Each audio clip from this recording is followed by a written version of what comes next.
An prífuint bhí Michigan an seostóha ná gur chuidir le richt an scailge gan Stát Herbhís dacht bliana chuin agus gur teap tobasteach ní civilization.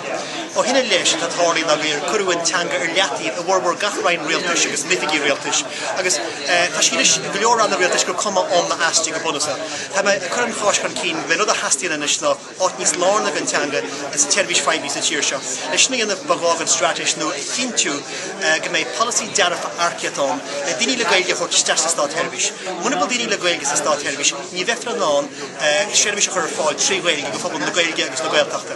Feicta bhm go se hadbh táhachta go ahrú bonusach ar bhúna na gailge sa choras éideachis agus go bhhacacht daoine an scoil le lífacht bonusach sa teanga.